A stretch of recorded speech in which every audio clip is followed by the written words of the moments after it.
When you think Nintendo, what is the first character that comes to your mind? Fox McCloud? Link? Kirby? Of course not. Mario comes to mind. Mario is the title character for Nintendo, and easily the most recognized video game character of all time. He has appeared in over 200 video games, and his debut was in the Nintendo arcade game known as Donkey Kong. Yeah, Donkey Kong! Most gamers today know who Donkey Kong is. He has appeared in numerous platform and party games, including Super Smash Bros. And Mario Party. But his beginnings in the early 1980s in the arcades saved Nintendo as a company and established them as the leading video game company today. It's all Donkey Kong this week on The Gaming Historian.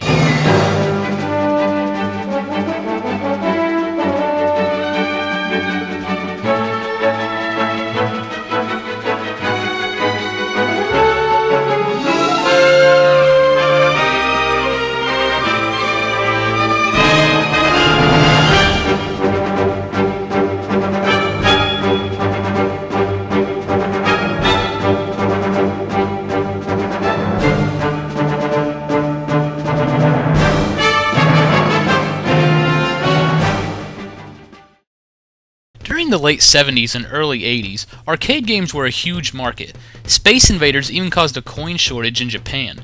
Japanese companies such as Taito and Namco also made a lot of money selling arcade cabinets to Americans.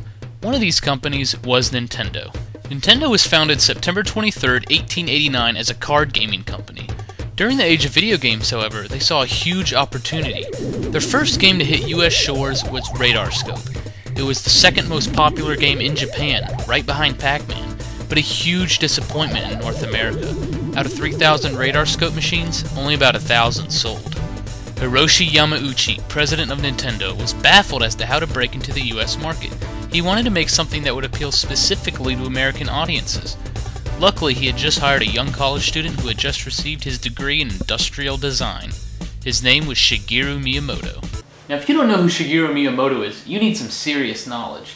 Shigeru Miyamoto is responsible for creating Mario, Zelda, and many other notable Nintendo characters. He's a legend in the video game industry. But you want to know what other character he created? Donkey Kong. Miyamoto was asked to design a new arcade game and he happily agreed. He began by doing something that had never been done before in an arcade game. He wrote a story. It's nothing elaborate like a Final Fantasy game or anything, but the story goes that a carpenter has been mistreating his pet gorilla. To get revenge, the gorilla escapes from his master, kidnaps the carpenter's girlfriend, and begins climbing a construction site. Notice who the carpenter is? That's right, it's Mario, although his name back then was Jumpman. So Miyamoto was inspired by several things, one of which was Popeye. Donkey Kong is Bluto, Olive Oil is Pauline, and Popeye is Jumpman. Both are trying to hang on to the girl, and the whole love triangle is very similar. He also took some inspiration from King Kong as far as kidnapping a girl and climbing a building goes. Thus, Donkey Kong was born. Well, what exactly is a Donkey Kong? Remember, this game was being made specifically for American audiences. Miyamoto chose the name Stubborn Gorilla based on the way the character acted in the game. Looking through a thesaurus, two synonyms came to Miyamoto: Donkey for stubborn, and Kong for gorilla. Thus, Donkey Kong. Yamauchi was excited about this new title. He immediately notified Minoru Arakawa, head of operations for Nintendo in North America. The timing could not have been better. Arakawa was close to bankruptcy and could hardly even pay the rent for the Nintendo warehouse. The landlord of the warehouse, Mario Segal, visited Arakawa to demand his late rent. After some harsh words, Segal was promised the money would come soon. Segal was also immortalized in this moment. Soon after, Jumpman was renamed to Mario. So, Donkey Kong was finally coming to the United States. But two distributors for Nintendo, Ron Judy and Al Stone, were a little worried. Radar Scope was a disaster, and they were risking their future on a game named Donkey Kong. But they soon visited their lawyer, Howard Lincoln, to get the name trademarked.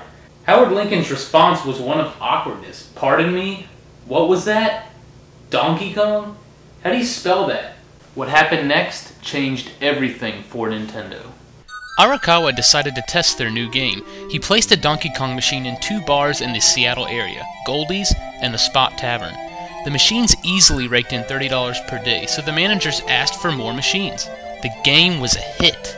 Remember those 2,000 Radar Scope machines that never sold? Nintendo converted them into Donkey Kong machines, saving them both money and time.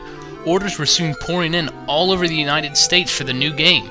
Nintendo went from almost bankrupt to millionaire seemingly overnight. Howard Lincoln soon received a call from Nintendo. He expected them to ask for help with filing bankruptcy, but instead they asked Lincoln for help in protecting all of their money. Overall, Nintendo sold over 67,000 Donkey Kong cabinets. The rest, as they say, is history. Donkey Kong ended up in a few sequels, such as Donkey Kong Jr. and Donkey Kong 3. In 1994, Rare took the Donkey Kong name and made a platformer out of it. This is where we get the Donkey Kong we know of today. But I know what some of you are thinking. How did this end up like this? Put on your tinfoil hats. It's time for a theory.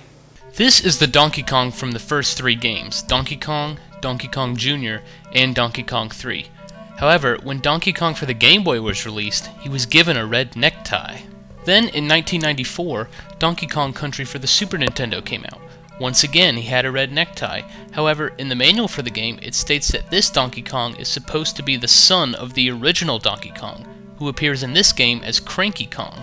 This theory could be true. In Donkey Kong 64, Cranky Kong does refer to Donkey Kong as his good-for-nothing son.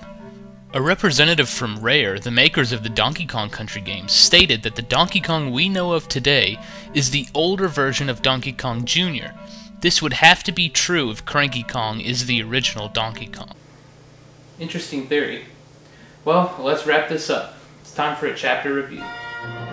Today we learned that Donkey Kong was created by Shigeru Miyamoto in an effort to save Nintendo from a failing North American market. The game even had a backstory and was inspired by King Kong and Popeye. Despite some criticism, the game became an instant success and saved Nintendo of America from bankruptcy. Donkey Kong ended up appearing in many more games and is now a staple character for Nintendo. And supposedly, this ape is now this ape. Supposedly.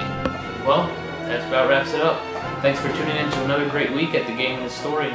I've been getting a lot of great feedback on these videos, and I just want to say thank you to everybody. If you have any suggestions or topics you'd like me to cover, please email me, gameflop@gmail.com. Also, if you like this video, please rate it and please subscribe to my channel. There'll be plenty more coming. I'll see you guys next time.